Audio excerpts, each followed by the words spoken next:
لە هەفتەی ڕابردوودا لە ژنێڤ ژنێکی کورد راپۆرتێکی سەبارەت بە پێشێلکاریەکانی کۆماری ئیسلامی ئێران بەرامبەر بە کورد و خەڵکی ئێران پێشکەشی نەتەوە یەکگرتوەکان کرد و شارەزایانی مافەکانی مرۆڤ ئیسەر بە نەتەوە یەکگرتوەکانی ڕێکخراوەکانی نەتەوە یەکگرتوەکان کوشتارەکان و سەرکوتکاریەکانی هێزەکانی ئێران بۆ سەر خۆپیشاندەران دوای کوژرانی ژینە ئەمینی بە توندی شەرمەزار دەکەن هەر لە دەست بەسەرکردن و ڕەفاندن و توندوتیژی ڕەگەزی و سێکسی زیادەڕۆیش لە بەکارهێنانی هێزدا ئەشکەنجەدان و دیارنەمانی چەندین ژن و گەنج داواشیان کرد بە وردی بۆ سربەخۆیانە لە راپۆرتەکان کۆڵنەوە و لێپرسینەوە لەگەڵ بەرپرسان بکرێت و ئەنجامدەرانی ئەو تاوانانە بەرامبەر پێشەکردی مافەکانی مرۆڤ ڕوبەڕووی لێپرسینەوە ببنەوە سەبارەت بە توندوتیژی و سەرکوتکاریەکانی کۆماری ئیسلامی ئێران و دوایەمین پێشاتەکانی وتوێژێکمان هەیە ئێستاکە لەگەڵشنە ڕزاییدا کە ئێستا میوانمانە. ئەم کاتت باش نەخەن. سڵاو ئەم کاتتان باش ماندوو نەبن. هەر بژین.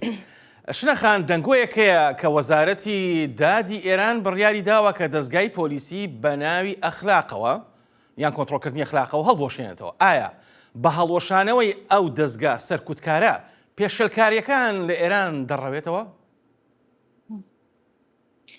بەڵێ دەنگۆیەکی واهی بڵاو بۆتەوە کە پێدەچێت ڕاستیش بێت. دیارە ئەوە مانۆڕێکی کۆماری ئیسلامی ئێرانە بۆ هێوەرکردنەوەی ئەو خۆپیشاندانانە کە لە ئێستا لە ئارادان. بەڵام ینی ئەوە ویست و داواکاری لە ڕاستیدا خەڵک نییە. داواکاری خۆپیشاندان شتێکی زۆر گەورەترە. ینی ئەوەی پۆلیسی ئەخلاق یان بە قەول گەشتی ئەرشاد تەنیا دەستگایەکی بچکۆلەی کۆماری ئیسلامی ئێرانە و داواکاریەکانی خەڵک بۆ نمونە داواکاری کورد و بەلوچ زۆر لەوانە گەورەترن. خۆپیشاندەران لەوێ داوای بنەڕەتترین مافەکانی خۆیان ئەکەن. لەبرەوە ئەوە جوابگۆی بیان داواکاریانەی خەڵک نییە و خەڵکیش بەوە ڕازی ئەوە تەنها میکانزمێکی ئەوە تەنها بەو شێوەیە بیانەوێت بەڵکو خۆپیشاندەران ئارام بکەنەوە. بەڵێ. ئێوە وەک تاکە ڕێکخراوێکی مافەکانی مرۆڤی کوردستان بەشداریتان کرد لە کۆنگرێکی گرنگی نەتەوە یەکگرتوەکان هاودەنگی کۆمەڵگەی نێودەوڵەتی و ڕێکخراوەکان چۆن بوو بەرامبەر راپۆرتەکەی ئێوە؟ دیارە ڕێکخراوی دیکەش لەوێ بەشدار بوون وەکو ڕێکخراوەکانی هەرێک لە بەلوچەکان و ئاهوازیەکان لەوێ بەشەنەدەن چەندی ڕێکخراوی دیکە پێکاتەکانی تریژ لەوێ بەشدار بوون. بەڵام ئێمە راپۆرتی ئێمە تایبەت بوو بە ئەم خۆپیشاندانانەی دوایی قوربانیەکانی ئەم دوایانە و هەروەها ئێمە لەوێ داواکاریمان هەبوو. پێشوازێکی گەلێک باشی لێکرا. ئەوە ینی لایەن هەموو بەشدار بووانەوە لەوێ ئەمە بووە هۆی کاردانەوەیەکی بڕێک توندی نوێنەری کۆماری ئیسلامی ئێران لەو شوێنە کە ئەمە بۆ خۆی نیشاندەری ئەوەیە کە ینی راپۆرتەکەی ئێمە لە شوێنی خۆیان بوو بۆ یەکانە ینی نوێنەری کۆماری ئیسلامی هەستیکرد ناچارە بێ دشکردەوەیەک نیشان بدا لەوێ. بەڵێ بە دڵنیاییەوە من گوێم لە وەڵامدانەوەکە بوو زۆر بە بێزارانە وەڵامیانەوە دیارە زۆر کاریگەر بۆ لە سەریان.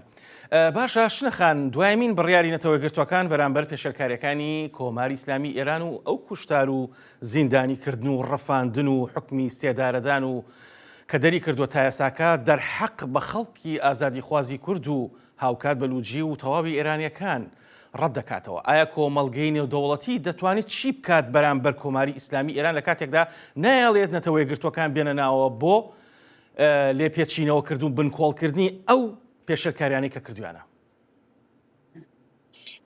دیارە ینی کارەکان بەردەوامن. کۆمەڵگەی نێونەتەوەییش ینی ئەبێت ینی هەوڵی خۆی بدا بۆ ڕاگررتنی ئەم هەموو توندڕەوی ئەو شتانە. دیارە کارەکانی با بڵین ئەنێتەوە یەکگرتوەکانی شەروە بەردەوامە. ئێمە کۆبوونەوەی ترمان هەیە و کۆماری ئیسلامیش لە کۆتاییدا مەجبورە ئەبێ وەڵام دەربێ ئەلەم شتانەیە. ئێمە بەردەوام بۆ نمونە ئێمە کاری خۆمانە کێمە راپۆرت شتی خۆمان بۆنیان بۆیان ئەنێرین و بۆ نمونە نمونە ئێمە راپۆرتەکانی خۆمان ئەندەرین بۆ چەندی شوێنی جیاوازێ بۆ نمونە لە بەهاری داهاتووە لە کۆتایی مانگی فبریەی 2023 پەنجادۆمین خولی دانیشتنیتەوەی گرتوەکان تایبەت بە مافی مرۆڤ کاروباری مافی مرۆڤ دەگیردرێ لەوێ راپۆرتی تایبەتە درێ. بەڵێ شنەخان تام سەروەختە سەدان کەس بەدەستی هێزەکانی کۆماری ئیسلامی کوژراون، سەدان کەس ڕفێنراون و سەدان ژنی ناڕازی لە وڵاتەدا زیندانی کراون. ئەمە بێجگە لە سەدان بریندار و بێسەر و شوێن. ئاماری پێشێلکاری ڕاستەقینەکانی کۆماری ئیسلامی لەلای ئێوە هەیە، دەتوانن هەندێکمان بۆ باسکەن بە کورتی؟ بەڵێ ئەتوانم زۆر بە کورتی ئاماژەی بکەم. دیارە شتێکی ڕاستیەکەیە کە ئامارەکان بەردەوام ینی گۆڕانکاریان بەسەرادێت. ئەو ئامارانێک کە لە لای ئێمەیە لە ڕاستیەوەکە لە بەردەستی منایە هەتاکو بەرواری 30 نۆڤەمبرە و هەتاکو ئێستا 480 کەس بەلانی کەم و لەمانی ئەم ساڵە ینی لە سێدارە دراون. ئەلەم ئامارانە بینی زیاتر لە نیوەیان ینی لە پێکهاتەکان پێک هاتووەن لە بۆ نمونە کورد و بەلوچ، زیاتر لە 140 تەنیا بەلوچی تیا بووە، زیاتر لە 90 کەس تەنیا لە کورد بوون. ئەمانە تەنیا ئاماری با بڵێن ئەو کەسانن کە سیاسی بوون و ینی بە حکومی بەقەڵ سیاسی دراون و بەڵێ ئەمە تەنیا لە کاتی ئەو خۆ پیشاندانانەش ینی زیاتر بە 400 کەس لە گیانیان لەدەستداوە، بە هەزاران کەس بەڵێ دەستگیر کراون و دەستگیرکراون و ڕفێنراون و زۆرترینی ئەم ئامارانەش ینی دیارە تایبەتن بە بڵێن کوردستانی ئێران و هەروەها بەلوچستان و ئەوانە ئەمەش بۆ خۆی ینی نیشانی ئەوادا کە ینی ئامانجی سەرەکیش ئەلەمانە ڕێک تەنیا ڕێک کەمایەتیەکانن لە پێکهاتەکانن.